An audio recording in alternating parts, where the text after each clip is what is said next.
What is going on, YouTubers, gamers and hobbyists? Welcome to another Warhammer 40,000 new edition update, faction focus, and I thought we better do this one because it's the Necrons. So let's see what they say about Necrons. The Necrons emerge from their tomb worlds today, and Frankie takes us through some of the finer points of their transition into the new edition. What's the betting they're going to be? Awesomely superpowered beings. We'll see.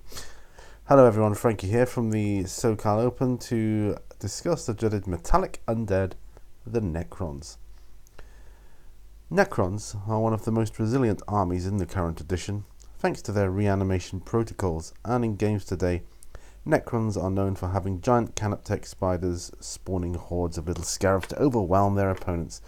It is also common to see large numbers of canoptek wraiths and tomb blades, which are extremely fast, resilient, and hit like a ton of bricks. But how do these ancient metallic monsters fare in the new Warhammer 40,000? We should start with the most iconic Necron rule, Reanimation Protocols. This rule changes from a save to a roll to bring the model back to life each turn. When a Necron model with this rule dies, you keep track of how many in the unit have gone down.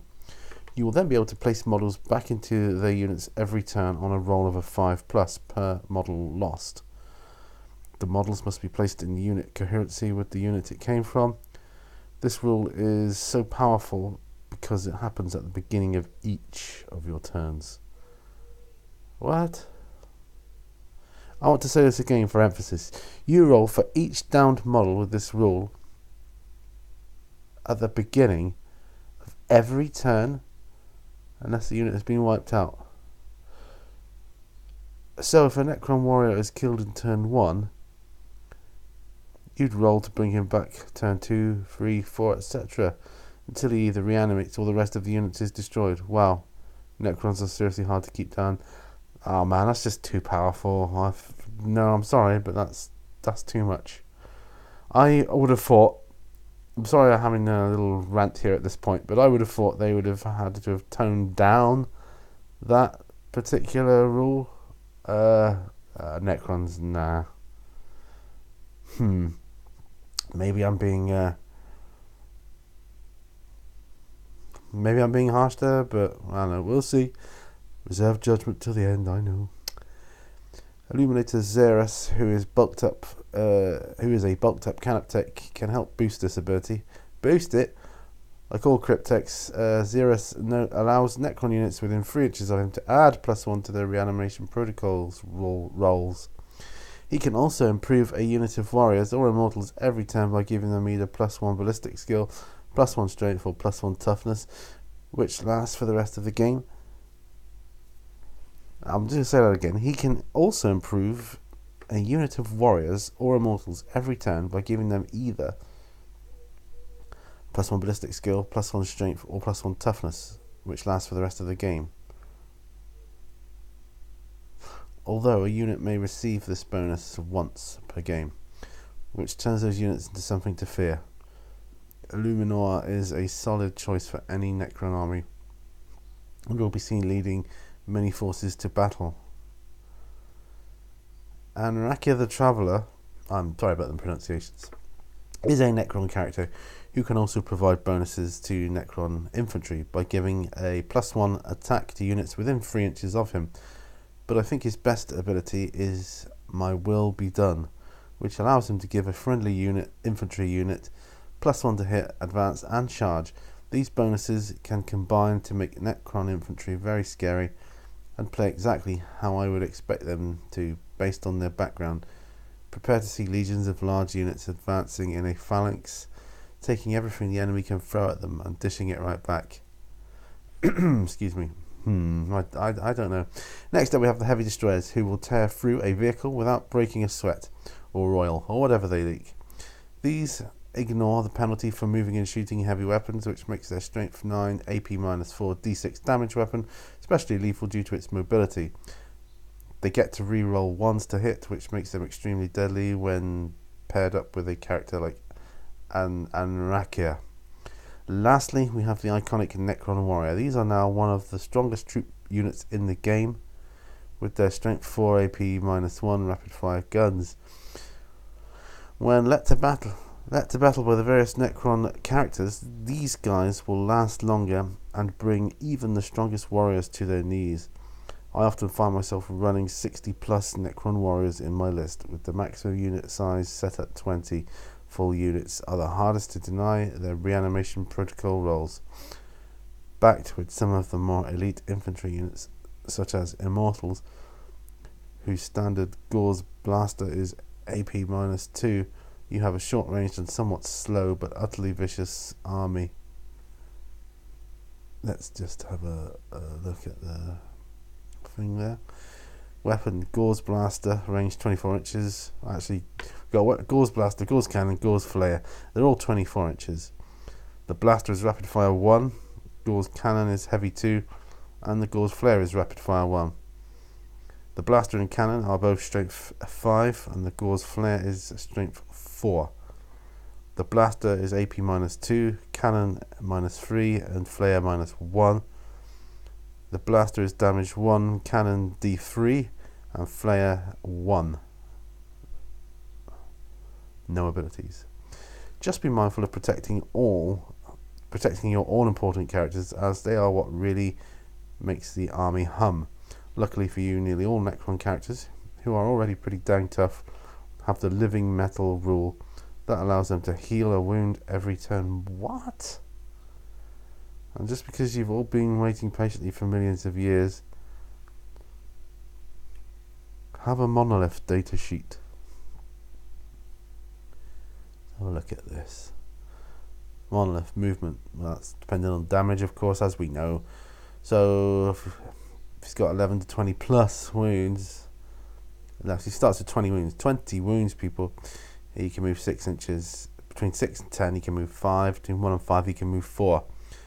If he's got 11 to 20 plus wounds left, his ballistic skill is 4 plus. Between 6 and 10 wounds, 5 plus. Between 1 and 5, 6 plus.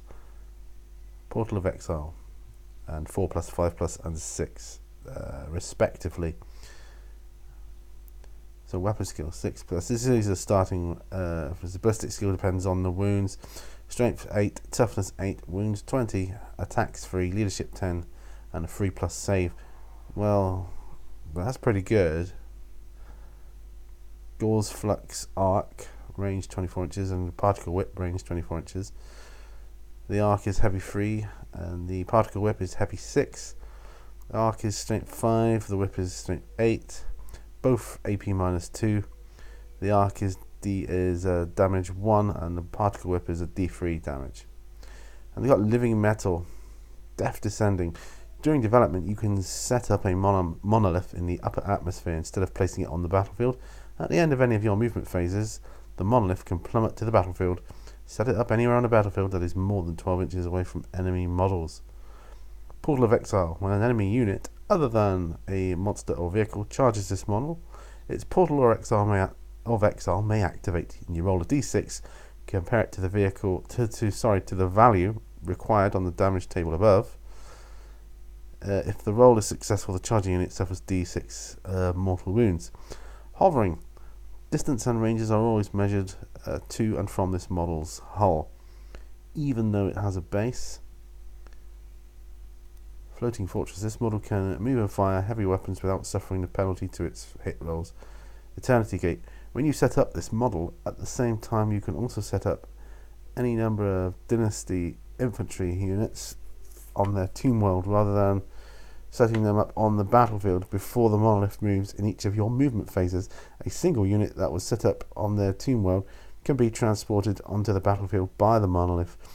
To do so, set up the unit so that it is wholly within 3 inches of the monolith and more than 1 inch from the enemy. If all friendly Night Scythes and monoliths are destroyed, any units still on the tomb world are considered to be slain. Well, they're going to be targets straight away then, aren't they? Explodes. If this model is reduced to 0 wounds, roll a d6 before removing it from the battlefield. On a 6 it explodes, and each unit within 6 inches suffers d6 mortal wounds. Faction keywords: Necrons and Dynasty. Normal keywords are vehicle, Titanic, Fly, and Monolith. Well, which dynasty of Necrons will you conquer the galaxy with?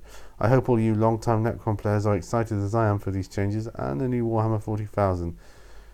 I'm sorry, but that sounds like way overpowered. I mean, dude, I've got a Necrons. I'm going to test them like I said I would. I'll test all my armies out, but really, I'm flabbergasted by that. So much power. That's definitely the most powerful thing I've read. And as for that Monolith, I think the Monolith will become a target, you know, straight away. It's going to be, it's going to have like a red bullseye on it straight away. As soon as people are able to fire down upon it, they will. But anyway, time will tell. But there you go. My thoughts are that the Necrons are overpowered for what, you know, I think they should have been dumbed down a little bit. Not dumbed down, but scaled down a little bit in the power things, because that's just too powerful. I think they're too powerful. But that's just my take on it. Yeah. We'll see. We'll see what happens. It'll be interesting. Like I say, I'm going to set some stuff up and yeah. Alright guys. Thanks for watching. Remember, all brushes lead to war. I will see you on the next one. And bye for now. Bye bye.